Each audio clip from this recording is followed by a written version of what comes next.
पूज्याय राघवेन्द्राय सत्यधर्मरताय च भजतां कल्पवृक्षाय नमतां कामधेनुवे ವಿದ್ಯಾಧಿರಾಜ ಶ್ರೀ ರಾಜ ಎಸ್ ಗುರುರಾಜಾಚಾರ್ ಇವರ ಕಲಿಯುಗ ಕಲ್ಪತರು ಮೇರು ಕೃತಿಯ ಧ್ವನಿ ಸುರುಳಿಯ ಮತ್ತೊಂದು ಹಾಗೂ ಕೊನೆಯ ಸಂಚಿಕೆ. ಹಿಂದಿನ ಸಂಚಿಕೆಯಲ್ಲಿ ಬೃಂದಾವನ ಪ್ರವೇಶಾನಂತರ ಮಹಿಮೆಗಳು ಎಂಬ ಮುಖ್ಯ ಶೀರ್ಷಿಕೆ ಅಡಿ ಸರ್ ಥಾಮಸ್ ಮನ್ರೋ ಎಂಬ ಉಪಶೀರ್ಷಿಕೆಯ ವಿವರಗಳನ್ನು ಕೇಳಿದಿರಿ. ಸ್ಥಾನ ಬೇಡಿದ ಮುನಿಗೆ ದಿನವಿತ್ತರು ಎಂಬ ಉಪಶೀರ್ಷಿಕೆಯ ವಿವರಗಳನ್ನೊಳಗೊಂಡ ಕೊನೆಯ ಸಂಚಿಕೆ ಇದೀಗ ನಿಮಗಾಗಿ. ಸ್ಥಾನ ಬೇಡಿದ ಮುನಿಗೆ ದಿನವಿತ್ತರು. ಶ್ರೀ ರಾಯರು ಅನೇಕ ವರ್ತುಲಗಳಲ್ಲಿ ಅನೇಕ ರೂಪವಾಗಿ ತಮ್ಮ ಮಹಿಮೆಯನ್ನು ಪ್ರಕಟಗೊಳಿಸಿದ್ದಾರೆ. ರಾಜ, ಮಹಾರಾಜ, ಚಕ್ರವರ್ತಿ, ಪಾಳೆಗಾರ, ಸಿರಿವಂತ, ಬಡವ, ಬಲ್ಲಿದರೆಂಬ ಭೇದವಿಲ್ಲದೆ ಎಲ್ಲ ಕಡೆ ಮಹಿಮೆ ತೋರುತ್ತಿದ್ದಾರೆ.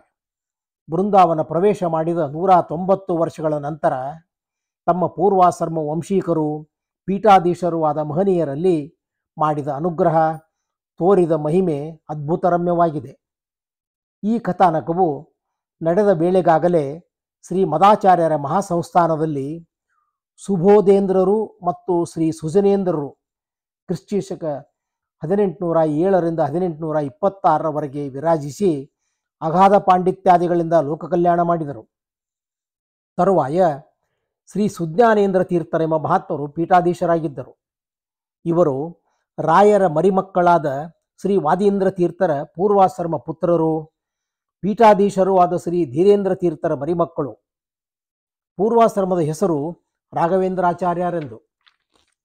ಇವರು ಶ್ರೀ ಸುಜ್ಞಾನೇಂದ್ರ ತೀರ್ಥರೆಂಬ ಹೆಸರಿನಿಂದ ಕ್ರಿಸ್ತ 1836ರಿಂದ 1861ರವರೆಗೆ ಸರ್ವಜ್ಞ ಸಿಂಹಾಸನವನ್ನಾಳಿದ ಮಹನೀಯರು. ಶ್ರೀಗಳವರು 4 ಶಾಸ್ತ್ರಗಳಲ್ಲಿ ಪ್ರಕಾಂಡ ಪಂಡಿತರಾಗಿದ್ದರು. ಇವರಲ್ಲಿ ಅನೇಕ ಶಿಷ್ಯರು ನ್ಯಾಯ, ವೇದಾಂತಾದಿ ಶಾಸ್ತ್ರಗಳನ್ನು ಅಧ್ಯಯನ ಮಾಡಿ ಶ್ರೇಷ್ಠ ಪಂಡಿತರೆನಿಸಿದ್ದರು.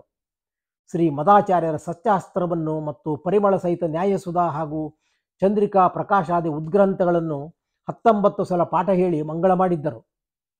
ಅರ್ವಾಚೀನ ಪಂಡಿತರೊಬ್ಬರು ಚಂದ್ರಿಕಾ ಗ್ರಂಥವನ್ನು ದೂಷಿಸಿ ಗ್ರಂಥ ರಚನೆ ಮಾಡಿದಾಗ ಶ್ರೀಗಳವರು ಆ ಗ್ರಂಥವನ್ನು ಶತಶಃ ಖಂಡಿಸಿ ಚಂದ್ರಿಕಾ ಭೂಷಣಂ ಎಂಬ ಅದ್ವಿತೀಯ ಗ್ರಂಥವನ್ನು ರಚಿಸಿ ಶ್ರೀ ರಾಯರಿಗೆ ಸಮರ್ಪಿಸಿದ್ದರು. ಶ್ರೀಗಳವರು ಮಹಾತಪಸ್ವಿಗಳಾಗಿದ್ದರು. ಅವರಿಗೆ ಅಷ್ಟಮಹಾಮಂತ್ರಗಳು, ಶ್ರೀ ರಾಘವೇಂದ್ರ ಅಷ್ಟಾಕ್ಷರ ಮಂತ್ರಗಳು ಸಿದ್ಧಿಸಿದ್ದವು. ಶ್ರೀಯವರ ತಪಶಕ್ತಿ, ಯೋಗಸಿದ್ಧಿಗಳು ಪ್ರಕಟವಾದ ಬಗೆ ಸ್ವಾರಸ್ಯವಾಗಿದೆ.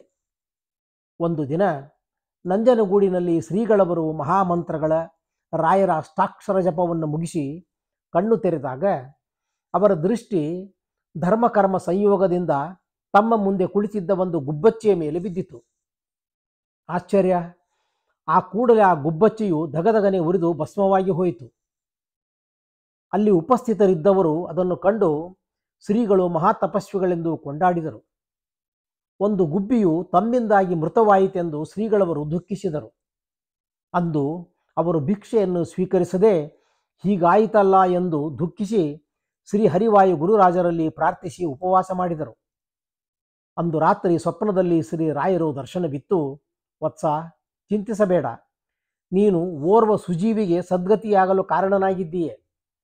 ಈಗ ಕೆಲವು ವರ್ಷಗಳ ಹಿಂದೆ ಯೋಗಭ್ರಷ್ಟ ಸಾತ್ವಿಕ ಜೀವಿಯೊಬ್ಬನು ಸರ್ಪಜನ್ಮ ತಾಳಿ ನಮ್ಮನ್ನು ಸದ್ಗತಿಗಾಗಿ ಸೇವಿಸಿದಾಗ ನಾವು ಮುಂದೆ ಪಕ್ಷಿ ರೂಪದಲ್ಲಿದ್ದಾಗ ನಿನ್ನಿಂದ ಅವನಿಗೆ ಸದ್ಗತಿಯಾಗುವುದೆಂದು ಹೇಳಿದ್ದೆವು.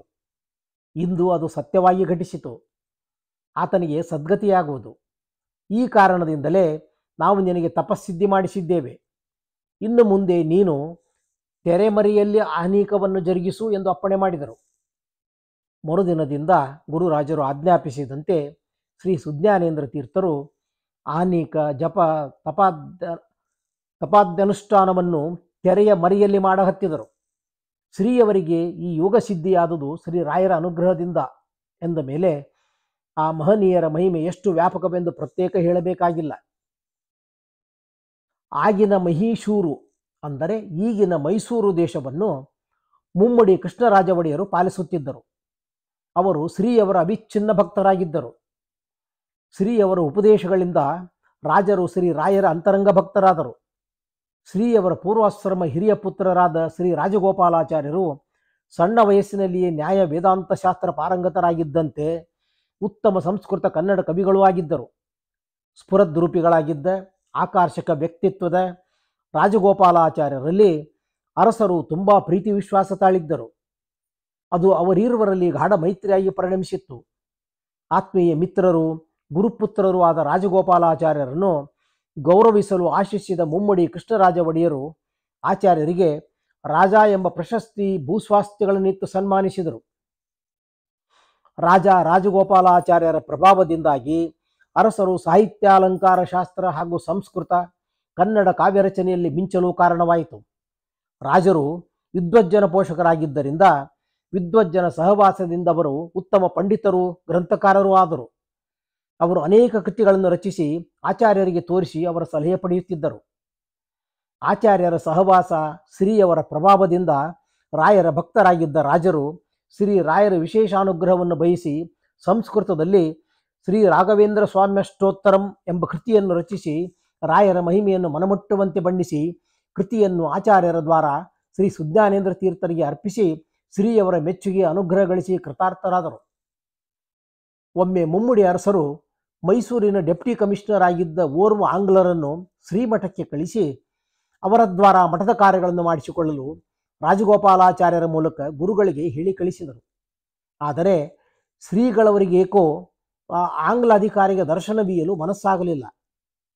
ಶ್ರೀಪಾದ ಪುತ್ರರು ಮತ್ತು ಮಠದ ಹಿರಿಯ ಅಧಿಕಾರಿಗಳ ಬಲವಂತದಿಂದ ಮಹಾರಾಜರ ಈ ವಿಜ್ಞಾಪನೆಗೆ ಶ್ರೀಯವರು ನಿರ್ವಾಹವಿಲ್ಲದೆ ಒಪ್ಪಿದ್ದರು.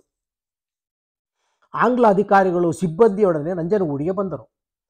ಶ್ರೀಪಾದ ಪುತ್ರರು ಅವರನ್ನು ಗುರುಗಳಲ್ಲಿಗೆ ಕರೆದು ತಂದರು. ಮಠದಲ್ಲಿ ಶ್ರೀ ಪ್ರಾಣದೇವರ ಗುಡಿ ಮಗ್ಗಲು ತುಳಸಿ ಬೃಂದಾವನದ ಮುಂದೆ ಹಾಕಿದ್ದ ಪೀಠದಲ್ಲಿ ಶ್ರೀಯವರು ಮಂಡಿಸಿದ್ದರು. ಆಂಗ್ಲ ಅಧಿಕಾರಿಗಳು ಗುರುಗಳೆಲ್ಲಿದ್ದಾರೆ ಎಂದು ಪ್ರಶ್ನಿಸಿದರು. ಅದನ್ನು ಕೇಳಿ ಎಲ್ಲರೂ ಅಚ್ಚರಿಗೊಂಡರು. ಶ್ರೀಪಾದ ಪುತ್ರರು, ಸ್ವಾಮಿ, ಗುರುಗಳು ತಮ್ಮ ಮುಂದೆ ಪೀಠದಲ್ಲಿ ಕುಳಿತಿದ್ದಾರೆ ಎನ್ನಲು ಆಂಗ್ಲ ಮಹಾಶಯರು ವ್ಯಗ್ರರಾಗಿ, ಸುಳ್ಳೇಕೆ ಹೇಳಿಬಿರಿ, ಇಲ್ಲಿ ಬರಿಯ ಪೀಠ ಮಾತ್ರವಿದೆ, ಗುರುಗಳಿಲ್ಲ ಎಂದಾಗ ಸರ್ವರು ದಿಗ್ಭ್ರಾಂತರಾದರು. ಆಂಗ್ಲ ಅಧಿಕಾರಿಗಳ ಪರಿವಾರದವರು, ನಿಜ ಸ್ವಾಮಿ, ಗುರುಗಳು ಪೀಠದಲ್ಲಿ ಕುಳಿತಿದ್ದಾರೆ ಎಂದಾಗ ಆಂಗ್ಲ ಅಧಿಕಾರಿ ವಿಸ್ಮಿತರಾಗಿ ಆಂಗ್ಲ ಪದ್ಧತಿಯಂತೆ ಪೀಠಕ್ಕೆ ವಂದಿಸಿ ಹೊರಬಂದು ಮಠದವರನ್ನು ಕುರಿತು, ನಿಮ್ಮ ದೊಡ್ಡ ಗುರುಗಳಾದ ರಾಘವೇಂದ್ರ ಸ್ವಾಮಿಗಳು ಹಿಂದೆ ಬೃಂದಾವನಸ್ಥರಾದ 150 ವರ್ಷಗಳ ಮೇಲೆ ಸರ್ ಥಾಮಸ್ ಮನ್ರೋ ಸಾಹೇಬರಿಗೆ ದರ್ಶನವಿತ್ತು ಮಾತನಾಡಿ ಮಂತ್ರಾಕ್ಷತೆ ಕೊಟ್ಟ ವಿಚಾರ ಕೇಳಿದ್ದೇನೆ. ಅವರ ಪೀಠದಲ್ಲಿ ಬಂದ ಈ ಗುರುಗಳು ನನಗೆ ದರ್ಶನ ಕೊಡದೆ ಒಂದು ಪವಾಡವನ್ನೇ ತೋರಿದ್ದಾರೆ. ಬಹುಶಃ ನೀವು ಅವರಿಗಿಷ್ಟವಿಲ್ಲದಿದ್ದರೂ ದರ್ಶನ ಕೊಡಲು ಬಲಾತ್ಕರಿಸಿದ್ದೀರೆಂದು ತೋರುತ್ತದೆ. ಅವರು ಅದಕ್ಕೆ ಒಪ್ಪಿದ್ದರೂ ನನಗೆ ದರ್ಶನ ಕೊಡಲಿಲ್ಲ. ಇಂತಹ ಮಹನೀಯರಿಂದ ಶೋಭಿಸುವ ನಿಮ್ಮ ಪೀಠವು ದೊಡ್ಡದು. ಶ್ರೀಮಠದ ಕಾರ್ಯ ಏನಿದ್ದರೂ ನಾನು ಸಂತೋಷದಿಂದ ಮಾಡಿಕೊಡುತ್ತೇನೆ. ಅವರು ನನಗೆ ದರ್ಶನ ಬೀಯಲಿಲ್ಲವೆಂದು ನನಗೆ ಅಸಮಾಧಾನವಿಲ್ಲ. ಪ್ರಸ್ತುತ ಅವರ ಮಹಿಮೆಯನ್ನು ಕಂಡು ಅವರಲ್ಲೂ ನಿಮ್ಮ ಮಠದಲ್ಲೂ ನನಗೀಗ ಹೆಚ್ಚು ಗೌರವ ಶ್ರದ್ಧೆಯುಂಟಾಗಿದೆ ಎಂದು ಹೇಳಿದರು. ಆಗ ಶ್ರೀಪಾದ ಪುತ್ರ ರಾಜ ರಾಜಗೋಪಾಲಾಚಾರ್ಯರು ಶ್ರೀಪಾದಂಗಳವರು ಆಶೀರ್ವದಿಸಿ ಅನುಗ್ರಹಿಸಿ ತಮ್ಮ ಮೂಲಕ ಕಳುಹಿಸಿದ ಫಲಮಂತ್ರಾಕ್ಷತೆಯನ್ನು ಆಂಗ್ಲ ಅಧಿಕಾರಿಗಳಿಗೆ ನೀಡಿದರು. ಅವರು ಸಂತುಷ್ಟರಾಗಿ, ದರ್ಶನ ಕೊಡದಿದ್ದರೂ ಆಶೀರ್ವದಿಸಿ ಮಂತ್ರಾಕ್ಷತೆ ಕಳಿಸಿದರಲ್ಲ, ಇಷ್ಟೇ ಸಾಕು ಎಂದು ಹೇಳಿ ಪರಿವಾರದೊಡನೆ ಮಹೀಶೂರಿಗೆ ತೆರಳಿದರು. ಅಂದು ಅಲ್ಲಿದ್ದ ಸರ್ವರಿಗೂ ರಾಯರ ಮುಖ್ಯ ಅನುಗ್ರಹಕ್ಕೆ ಪಾತ್ರರಾದ ಶ್ರೀಗಳವರು ಯೋಗಸಿದ್ಧರು, ತಪಸ್ವಿಗಳು ಎಂದು 2ನೇ ಬಾರಿ ಮನದಟ್ಟಾಗಿ ಸರ್ವರು ಗುರುಗಳನ್ನು ಮುಕ್ತಕಂಠದಿಂದ ಸ್ತುತಿಸಿದರು. ಶ್ರೀ ಸುಜ್ಞಾನೇಂದ್ರ ತೀರ್ಥರು ಶ್ರೀ ರಾಯರ ಅನುಗ್ರಹದಿಂದ ತೋರಿದ ಈ ಮಹಿಮೆಯ ಫಲವಾಗಿ ಆ ಆಂಗ್ಲ ಅಧಿಕಾರಿ ಮತ್ತಿತರ ಬ್ರಿಟಿಷ್ ಉನ್ನತ ಅಧಿಕಾರಿಗಳು ಭಾರತಾದ್ಯಂತ ಇದ್ದ ಶ್ರೀಮಠದ ಗ್ರಾಮ, ಭೂಮಿ, ಆಸ್ತಿ ಪಾಸ್ತಿಗಳೆಲ್ಲವೂ ಶ್ರೀಮಠಕ್ಕೆ ಶ್ರೀ ಸುಜ್ಞಾನೇಂದ್ರ ತೀರ್ಥರ ಹೆಸರಿಗೆ ಶಾಶ್ವತವಾಗಿ ನಡೆದು ಬರುವಂತೆ ಆಜ್ಞೆಯನ್ನು ಹೊರಡಿಸಿ ಅವೆಲ್ಲ ಮಠಕ್ಕೆ ಇಂದಿಗೂ ಉಳಿದು ಬರುವಂತಾಯಿತು. ಶ್ರೀ ಸುಜ್ಞಾನೇಂದ್ರರ ಕಾಲದಲ್ಲಿಯೇ ಆ ಬಗ್ಗೆ ಶ್ರೀಯವರ ಹೆಸರಿಗೆ ಕಾಯಂ ಕಾಗದ ಪತ್ರಗಳಾದವು. ಶ್ರೀರಾಯರು ತಮ್ಮ ಪರಮ ಪ್ರಿಯರಾದ ಶ್ರೀಗಳವರ ಮೂಲಕ ತೋರಿಸಿದ ಈ ಮಹಿಮೆಯು ಅಸಾಧಾರಣವೆಂದು ಹೇಳಿದರೆ ತಪ್ಪಾಗಲಾರದು. ಶ್ರೀ ಸುಜ್ಞಾನೇಂದ್ರರಿಗೆ ಜನರು ತಮ್ಮನ್ನು ಮಹಾತ್ಮರೆಂದು, ಶಾಪಾನುಗ್ರಹ ಶಕ್ತರಾದ ಯೋಗಸಿದ್ಧರೆಂದು ಹೊಗಳುವುದು ಬೇಕಾಗಿರಲಿಲ್ಲ. ಅದರಿಂದ ಅವರ ಮನಸ್ಸಿಗೆ ಬಹಳ ನೋವಾಗುತ್ತಿತ್ತು. ಶ್ರೀ ಹರಿವಾಯುಗಳು ಹಾಗೂ ಗುರುರಾಜರ ಅನುಗ್ರಹದಿಂದ ಲಭಿಸಿದ ಸಿದ್ಧಿಯನ್ನು ಅರಿಯದೆ ಜನರು ತಮ್ಮನ್ನು ಸ್ತುತಿಸುವುದರಿಂದ ಬೇಸರವಾಗಿತ್ತು. ಶ್ರೀ ರಾಯರದಿಂದ ಲಭಿಸಿದ ಸಿದ್ಧಿಯು ಹೀಗೆ ಲೌಕಿಕ ಕಾರ್ಯಕ್ಕೆ ವಿನಿಯೋಗವಾಯಿತಲ್ಲ ಎಂಬ ವ್ಯಾಕುಲ ಹಳಹಳಿಕೆಯಿಂದ ಶ್ರೀಗಳವರು ಶ್ರೀ ಗುರುರಾಜರ ದರ್ಶನ ಮಾಡಿ ಅವರ ಕ್ಷಮೆ ಬೇಡಲು ನಿರ್ಧರಿಸಿ ಮಂತ್ರಾಲಯಕ್ಕೆ ಮಿತಪರಿವಾರರಾಗಿ ದಯಮಾಡಿಸಿದರು. ಶ್ರೀ ರಾಯರ ದರ್ಶನದಿಂದ ಹೃಷ್ಟಾಂತಕರಣದ ಶ್ರೀಗಳವರು ಕೆಲಕಾಲ ಮಂತ್ರಾಲಯದಲ್ಲಿದ್ದು ರಾಯರನ್ನು ಸೇವಿಸಲಿಚ್ಛಿಸಿದರು. ದಿನಗುರುಳಿದಂತೆ ಸ್ವಾಮಿಗಳಿಗೆ ಗುರು ಸಾನ್ನಿಧ್ಯ ಮಂತ್ರಾಲಯ ಬಹುಪ್ರಿಯವಾಯಿತು. ತಮ್ಮ ವಂಶದ ಪೂರ್ವಾಚಾರ್ಯರಾದ ರಾಯರ ಸನ್ನಿಧಿಯಲ್ಲಿಯೇ ತಾವು ಬೃಂದಾವನಸ್ಥರಾಗಲು ಅವರು ಆಶಿಸಿದರು. ಅದಕ್ಕಾಗಿ ರಾಯರನ್ನು ಕುರಿತು ಕಠಿಣ ತಪಸ್ಸನ್ನೇ ಆಚರಿಸಿದರು. ಒಂದು ರಾತ್ರಿ ಸ್ವಪ್ನದಲ್ಲಿ ರಾಯರು ಶ್ರೀಗಳವರಿಗೆ ದರ್ಶನವಿತ್ತು, ನಿಮ್ಮ ಸೇವೆಯಿಂದ ನಾವು ಪ್ರೀತರಾಗಿದ್ದೇವೆ, ನಮ್ಮ ಸಾನ್ನಿಧ್ಯವನ್ನು ಬಯಸುವ ನಿಮ್ಮಿಚ್ಛೆ ಫಲಿಸುವುದು. ಆದರದು ಇಲ್ಲಲ್ಲ, ನಂಜನಗೂಡಿನಲ್ಲಿ ನಿಮಗಾಗಿ ಒಂದು ರೂಪದಿಂದ ನಂಜನಗೂಡಿಗೆ ಬಂದು ನಮ್ಮ ಸಾನ್ನಿಧ್ಯ ನೀಡುತ್ತೇವೆ, ನೀವಿನ್ನು ನಂಜನಗೂಡಿಗೆ ಹೊರಡಿ ಎಂದು ಫಲಮಂತ್ರಾಕ್ಷಿತ್ತು ಆಶೀರ್ವದಿಸಿ ಅದೃಶ್ಯರಾದರು. ಎಚ್ಚರಗೊಂಡ ಸ್ವಾಮಿಗಳು ಸ್ವಪ್ನಾರ್ಥವನ್ನು ಮೆಲುಕು ಹಾಕಿ ರೋಮಾಂಚಿತರಾಗಿ ರಾಯರ ಅಭಯವರಗಳನ್ನು ಸ್ಮರಿಸಿ ಸಂತುಷ್ಟರಾಗಿ ಶ್ರೀ ಗುರುರಾಜರಿಗೆ ಹಸ್ತೋದಕವನ್ನು ಸಮರ್ಪಿಸಿ ನಂಜನಗೂಡಿಗೆ ಪ್ರಯಾಣ ಬೆಳೆಸಿದರು. ನಂಜನಗೂಡಿಗೆ ಬಂದ ಕೆಲ ದಿನಗಳಲ್ಲಿಯೇ ಶ್ರೀ ಸುಜ್ಞಾನೇಂದ್ರ ತೀರ್ಥರಿಗೆ ಶ್ರೀ ರಾಯರು ಕನಸಿನಲ್ಲಿ ದರ್ಶನವಿತ್ತು, ನಿಮ್ಮ ಆಸೆ ಫಲಿಸುವುದು, ಇಂದಿಗೆ 3ನೇ ದಿನ ನಾವು ಬರುತ್ತೇವೆ, ಪ್ರತಿಷ್ಠೆಗೆ ಸಿದ್ಧತೆ ಮಾಡಿಕೊಳ್ಳಿರಿ ಎಂದು ಅಪ್ಪಣೆ ಮಾಡಿದರು. ಅದರಂತೆ ಮುಮ್ಮಡಿ ಕೃಷ್ಣರಾಜ ಒಡೆಯರಿಗೆ ಕನಸಿನಲ್ಲಿ ನಾವು ನಂಜನಗೂಡಿಗೆ ಬರುತ್ತೇವೆ, ನಾಡಿದ್ದು ಮಧ್ಯಾಹ್ನ ನಮ್ಮನ್ನು ಎದುರುಗೊಂಡು ನಂಜನಗೂಡಿಗೆ ಕಳಿಸಿಕೊಡಿ ಎಂದು ಶ್ರೀರಂಗಪಟ್ಟಣದಲ್ಲಿದ್ದ ಮಠದ ಶಿಷ್ಯರಾದ ಕರ್ಮಠ ಬ್ರಾಹ್ಮಣರಿಗೆ ಕನಸಿನಲ್ಲಿ ನಾವು ಈ ಊರಿನ ಕಾವೇರಿ ನದಿಯ ದಂಡೆಯಲ್ಲಿದ್ದೇವೆ, ನಾಳೆ ನಮ್ಮನ್ನು ತೆಗೆದುಕೊಂಡು ನಂಜನಗೂಡಿನ ಮಠಕ್ಕೆ ತಲುಪಿಸಿ ಎಂದು ಓರ್ವ ಅಗಸನಿಗೆ ಕನಸಿನಲ್ಲಿ, ಅಪ್ಪ, ಪ್ರತಿದಿನ ನಿನ್ನ ಹೊಡೆತ ತಿಂದು ನಮಗೆ ಸಾಕಾಗಿದೆ, ನಾಳೆ ಓರ್ವ ಬ್ರಾಹ್ಮಣ ನಿನ್ನಲ್ಲಿಗೆ ಬರುತ್ತಾನೆ, ಅವನಿಗೆ ನಮ್ಮನ್ನು ಒಪ್ಪಿಸು, ನಿನಗೆ ಮಂಗಳವಾಗಬಹುದು ಎಂದು ಶ್ರೀ ರಾಯರು 3ವರೆಗೂ ಸ್ವಪ್ನದಲ್ಲಿ ಸೂಚಿಸಿದರು. ಈ ಅದ್ಭುತ ವಿಚಾರಗಳು ಮುಂದಿನ 3 ದಿನಗಳಲ್ಲಿ ಸಕಲರಿಗೂ ತಿಳಿಯುವಂತಾಗಿ ಸರ್ವರು ರಾಯರ ಮಹಿಮೆಯನ್ನು ಕೊಂಡಾಡಿದರು. ಇಂದಿನ ರಾತ್ರಿ ಸನ್ಯಾಸಿಗಳೊಬ್ಬರು ಸ್ವಪ್ನದಲ್ಲಿ ಹೇಳಿದ ವಿಷಯ ಸ್ಮರಿಸಿ ಆ ಅಗಸನು ಅದೇನೆಂದು ತಿಳಿಯಲಾಗದೆ ಎಂದಿನಂತೆ ತನ್ನ ಬಟ್ಟೆಗಳೊಡನೆ ಕಾವೇರಿ ನದಿಗೆ ಪ್ರತಿದಿನವೂ ತಾನು ಬಟ್ಟೆ ಒಗೆಯುವ ಕಲ್ಲಿನ ಸಮೀಪಕ್ಕೆ ಬಂದನು. ಆಗ ಅವನಿಗೆ ಅಲ್ಲಿ ಓಂ ಓಂ ಎಂಬ ಶಬ್ದ ಕೇಳಿ ಬಂದಿತು. ಅಚ್ಚರಿಯಿಂದ ಅವನು ತಾನು ಒಯ್ಯುತ್ತಿದ್ದ ಕರಿಯ ಶಿಲೆಯನ್ನು ತಿರುವು ಹಾಕಿದಾಗ ಅವನಿಗೆ ಓರ್ವ ಸನ್ಯಾಸಿಗಳು ಪದ್ಮಾಸನರಾಗಿ ಕುಳಿತಿರುವಂತೆ ರೇಖಾಚಿತ್ರವು ಆ ಕಲ್ಲಿನಲ್ಲಿ ಒಡಮೂಡಿರುವುದು ಗೋಚರಿಸಿತು. ಆತ ಆಶ್ಚರ್ಯ ಭಯಗಳಿಂದ ಮುಂದೇನು ಮಾಡುವುದೆಂದು ಯೋಚಿಸುತ್ತಿರುವಾಗ ಓರ್ವ ಬ್ರಾಹ್ಮಣನು ಅವನ ಬಳಿಗೆ ಬಂದನು. ಸ್ವಪ್ನದಲ್ಲಿ ರಾಯರು ಹೇಳಿದಂತೆ ಆ ಬ್ರಾಹ್ಮಣ ಕಾವೇರಿ ತೀರದಲ್ಲಿ ಹುಡುಕುತ್ತಾ ಅಲ್ಲಿಗೆ ಬಂದಿದ್ದನು. ತನಗೆ ಕನಸಿನಲ್ಲಿ ಹೇಳಿದಂತೆ ಬ್ರಾಹ್ಮಣನು ಬಂದಿದ್ದನ್ನು ಕಂಡು ಅಗಸನು ತನಗಾದ ಸ್ವಪ್ನ, ಇಂದು ತನ್ನ ಕಣ್ಣಿಗೆ ಬಿದ್ದ ಅದ್ಭುತವನ್ನು ಹೇಳಿ ಆ ಶಿಲೆಯನ್ನು ಬ್ರಾಹ್ಮಣನಿಗೆ ತೋರಿಸಿದನು. ಆ ಬ್ರಾಹ್ಮಣನು ಶಿಲೆಯಲ್ಲಿ ಉದ್ಭವಿಸಿರುವ ರಾಯರನ್ನು ಕಂಡು ಆನಂದಾತಿಶಯದಿಂದ ನಮಸ್ಕರಿಸಿ ಅಗಸನನ್ನು ಶ್ಲಾಘಿಸಿ ರಾಯರ ಒಡಮೂಡಿದ ಶಿಲಾಫಲಕವನ್ನು ತನ್ನ ಶಿರದ ಮೇಲಿಟ್ಟುಕೊಂಡು ಗುರುಸ್ತೋತ್ರವನ್ನು ಪಠಿಸುತ್ತಾ ಬಂದು ಅಂದು ಶ್ರೀ ರಾಯರನ್ನು ಪೂಜಿಸಿ ಮರುದಿನ ಶ್ರೀ ರಾಯರನ್ನು ಹೊತ್ತು ಮನೆಗೆ ನಂಜನಗೂಡಿನ ಕಡೆಗೆ ಹೊರಟನು. ಸಂಜೆ ವೇಳೆಗೆ ಮೈಸೂರಿಗೆ ಬಂದನು.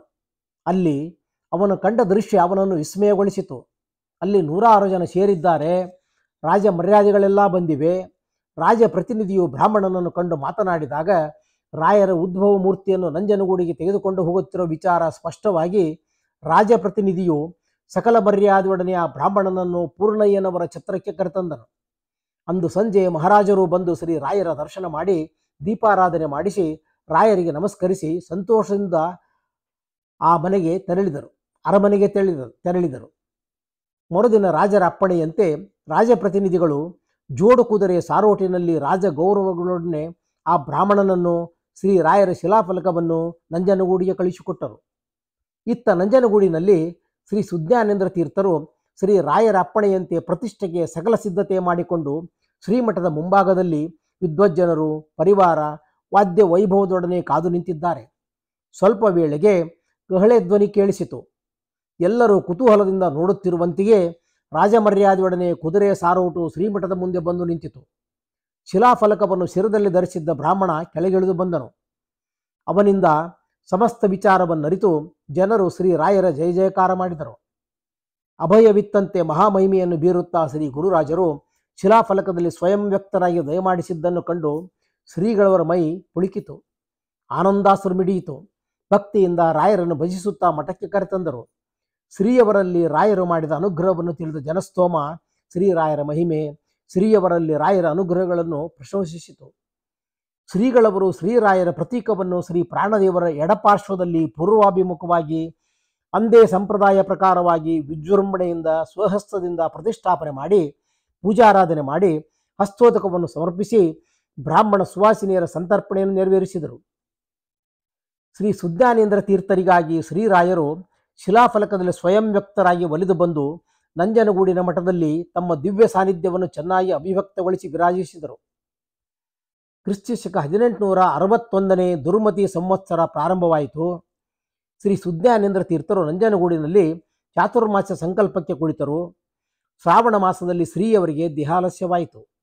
ಶ್ರೀ ಮೂಲ ರಾಮದೇವರ ಪೂಜಾರಾಧನೆಗೆ ವ್ಯತ್ಯಯ ಬರಬಾರದೆಂದು ಸ್ವಾಮಿಗಳವರು ಶ್ರೇಷ್ಠ ಪಂಡಿತರು ತಮ್ಮ ಪೂರ್ವಾಶ್ರಮದ ಪೂರ್ವಾಚಾರ್ಯರಾದ ಶ್ರೀ ಧೀರೇಂದ್ರ ತೀರ್ಥರ ದೌಹಿತ್ರ ಸಂತತಿಯ ವಂಶಬಂಧುಗಳೂ ಆದ ಪಂಡಿತ ಶ್ರೇಷ್ಠರಿಗೆ ಪರಮಹಂಸಾಶ್ರಮವಿತ್ತು ಶ್ರೀ ಸುಧರ್ಮೇಂದ್ರ ತೀರ್ಥರು ಎಂಬ ಹೆಸರಿಟ್ಟು ಶ್ರೀ ಸರ್ವಜ್ಞನ ವೇದಾಂತ ಸಾಮ್ರಾಜ್ಯದಲ್ಲಿ ಪಟ್ಟಾಭಿಷೇಕ ಮಾಡಿದರು. ಉಭಯ ಗುರುಗಳ ನೇತೃತ್ವದಲ್ಲಿ ಶ್ರಾವಣ ಶುಕ್ಲ ಪಾಡ್ಯ, ಬಿದಿಗೆ, ತದಿಗೆ ಈ 3 ದಿನಗಳಲ್ಲಿ ಶ್ರೀ ರಾಯರ ಆರಾಧನೋತ್ಸವ ಸಂಪ್ರದಾಯದಂತೆ ನೆರವೇರಿಸುವ ವ್ಯವಸ್ಥೆ ಆಯಿತು. ಶ್ರೀ ರಾಯರ ಪೂರ್ವಾರಾಧನೆ ಆರಾಧನೆಗಳು ವೈಭವದಿಂದ ಜರುಗಿತು. ಅಂದು ರಾತ್ರಿ ಶ್ರೀ ಸುಜ್ಞಾನೇಂದ್ರ ತೀರ್ಥರ ದೇಹಾರೋಗ್ಯ ಬಿಗಡಾಯಿಸಿತು. ಶ್ರೀ ರಾಯರ ಉತ್ತರ ಆರಾಧನೆ ಬೆಳಿಗ್ಗೆ ಶ್ರಾವಣ ಕೃಷ್ಣ ತೃತೀಯ ಉಪರಿ ಚತುರ್ಥಿ ದಿವಸ ಶ್ರೀಯವರ ದೇಹಸ್ಥಿತಿ ಪೂರ್ಣವಾಗಿ ಕೆಟ್ಟು ಶ್ರೀಯವರು ಶ್ರೀ ಹರಿವಾಯುಗಳು ಹಾಗೂ ಶ್ರೀ ಗುರುರಾಜರ ಪಾದಸ್ಮರಣೆ ಮಾಡುತ್ತಾ ತಮ್ಮ ಪಂಚ ಭೌತಿಕ ದೇಹವನ್ನು ತ್ಯಜಿಸಿ ಶ್ರೀ ನಾರಾಯಣ ಧ್ಯಾನಪರರಾದರು. ಶ್ರೀ ಸುಧರ್ಮೇಂದ್ರ ತೀರ್ಥರು ಮಹಾಸಂಸ್ಥಾನ ಪದ್ಧತಿಯಂತೆ ಗುರುಗಳ ಬೃಂದಾವನ ಪ್ರತಿಷ್ಠೆ ಮಾಡಿಸಿ ಶ್ರೀ ರಾಯರ ಉತ್ತರಾರಾಧನೆ ಹಾಗೂ ಶ್ರೀ ಸುಜ್ಞಾನೇಂದ್ರ ತೀರ್ಥರ ಮಹಾಸಮಾರಾಧನೆಗಳನ್ನು ಭಕ್ತಿ ಶ್ರದ್ಧೆಗಳಿಂದ ನೆರವೇರಿಸಿ ಗುರುಗಳ ಬೃಂದಾವನದ ಮೇಲೆ ಶ್ರೀ ಮೂಲರಾಮರನ್ನು ಮಂಡಿಸಿ ಕನಕಾಭಿಷೇಕ ಮಾಡಿ ಹಸ್ತೋದಕ ಸಮರ್ಪಿಸಿ ಮಹಾಮಂಗಳಾರತಿ ಮಾಡಿ ಸುಧಾಸಾರಾರ್ಥ ತತ್ವಜ್ಞಂ ಸುರದ್ರಮಸಂ ಸತಾಂ ಸುರಾಧಿಪ ಗುರುಪ್ರಖ್ಯಂ ಸುಜ್ಞಾನೇಂದ್ರ ಗುರುಂಭಜೆ ಎಂಬ ಚರ್ಮಶ್ಲೋಕವನ್ನು ರಚಿಸಿ ಸಮರ್ಪಿಸಿದರು. ಶ್ರೀ ರಾಯರ ಉತ್ತರಾರಾಧನೆ ಶ್ರೀ ಸುಜ್ಞಾನೇಂದ್ರರ ಆರಾಧನೆಗಳು ಒಂದೇ ದಿನ ನೆರವೇರಿದವು. ಗುರುರಾಜರು ಸ್ಥಾನವನ್ನು ತಮ್ಮ ಆರಾಧನೆಯ ದಿನವನ್ನು ಅನುಗ್ರಹಿಸಿ ಮಹಾಮಹಿಮೆಯನ್ನು ಪ್ರಕಟಿಸಿದರು. ಅಂದಿನಿಂದ ಈವರೆಗೂ ಶ್ರೀ ರಾಯರ ಉತ್ತರಾರಾಧನೆಯ ಶ್ರೀ ರಾಯರ ಉತ್ತರಾರಾಧನೆ ಶ್ರೀ ಸುಜ್ಞಾನೇಂದ್ರರ ಪೂರ್ವಾರಾಧನೆ ಮರುದಿನ ಆರಾಧನೆಗಳು ಜರುಗುತ್ತಾ ಬಂದಿದೆ. ಮಂತ್ರಾಲಯ ನಂಜನಗೂಡಿನಲ್ಲಿ ಶ್ರೀ ಸುಜ್ಞಾನೇಂದ್ರರ ಆರಾಧನೆಯು ಶ್ರೀ ರಾಯರ ಆರಾಧನಾ ಕಾಲದಲ್ಲಿ ವೈಭವದಿಂದ ಆಚರಿಸಲಾಗುತ್ತಿದೆ. ಸುಜ್ಞಾನೇಂದ್ರರಿಗೆ ಅಭಯ ಬಿತ್ತಂತೆ ಮಂತ್ರಾಲಯದಲ್ಲಿ ಸಶರೀರರಾಗಿ ರಾರಾಜಿಸುವ ಶ್ರೀ ರಾಯರು ನಂಜನಗೂಡಿನಲ್ಲಿ ಶಿಲಾಫಲಕದಲ್ಲಿ ಉದ್ಭವಿಸಿ ಅಭಯ ಮುದ್ರಾಂಕಿತರಾಗಿ ಕಂಗೊಳಿಸಿ ಭಕ್ತರನ್ನು ಪಡೆಯುತ್ತಿದ್ದಾರೆ. ಅಂದು ರೇಖಾರೂಪದಲ್ಲಿದ್ದ ರಾಯರು ಈಗ ಪೂರ್ಣ ಅಭಿವ್ಯಕ್ತರಾಗಿ ಪ್ರತಿಮಾ ರೂಪದಲ್ಲಿ ಭಕ್ತರಿಗೆ ದರ್ಶನವೀಯುತ್ತಿದ್ದಾರೆ. ಅನೇಕ ಕಡೆ ಶ್ರೀ ರಾಯರು ಮೃತ್ತಿಕಾ ಬೃಂದಾವನಗಳಲ್ಲಿ ಸನ್ನಿಹಿತರಾಗಿದ್ದಾರೆ. ಆದರೆ ಸ್ವಯಂ ವ್ಯಕ್ತರಾಗಿ ಪ್ರತಿಮಾ ರೂಪದಲ್ಲಿ ರಾಜಿಸುತ್ತಿರುವುದು ನಂಜನಗೂಡಿನಲ್ಲಿ ಮಾತ್ರ. ಶ್ರೀ ರಾಯರು ತಮ್ಮ ಮಹಿಮೆಯನ್ನು ಶ್ರೀ ಸುಜ್ಞಾನೇಂದ್ರ ತೀರ್ಥರ ನಿಮಿತ್ತವಾಗಿ ಪ್ರಕಟಪಡಿಸಿ ಪ್ರೀತ್ಯಾಸ್ಪದರಾದ ಸುಜ್ಞಾನೇಂದ್ರರಲ್ಲಿ ತಮಗಿರುವ ಕಾರುಣ್ಯವನ್ನು ತನ್ಮೂಲಕ ಮಹಾಮಹಿಮೆಯನ್ನು ಜಗತ್ತಿಗೆ ತೋರುತ್ತಿದ್ದಾರೆ. ಸ್ಥಾನ ಬೇಡಿದ ಮುನಿಗೆ ದಿನ ಬಿತ್ತ ಶ್ರೀ ರಾಯರ ಭಕ್ತವಾತ್ಸಲ್ಯ ಮಹಿಮೆಗಳನ್ನು ಎಷ್ಟು ವರ್ಣಿಸಿದರೂ ಸ್ವಲ್ಪವೇ ಸರಿ. ಇಲ್ಲಿಗೆ ಈ ಸಂಚಿಕೆ ಹಾಗೂ ಸಮಗ್ರ ಗ್ರಂಥದ ಧ್ವನಿ ಸುರುಳಿಯ ಸಂಚಿಕೆಗಳನ್ನು ಹಂಚಿಕೊಳ್ಳುವ ಕಾರ್ಯ ಮುಕ್ತಾಯ. ಇದುವರೆಗೆ ಅಂದರೆ 29 ತಿಂಗಳುಗಳ ಕಾಲ ರಾಯರ ಚರಿತ್ರೆ, ಮಹಿಮೆ, ಪವಾಡುಗಳು ಒಳಗೊಂಡ 126 ಸಂಚಿಕೆಗಳನ್ನು ಕೇಳಿದ ತಮಗೆಲ್ಲ ಧನ್ಯವಾದಗಳು. ಶ್ರೀ ರಾಯರ ಕೃಪೆ ತಮ್ಮೆಲ್ಲರ ಮೇಲೆ ಸದಾ ಇರಲಿ. ವಂದನೆಗಳು.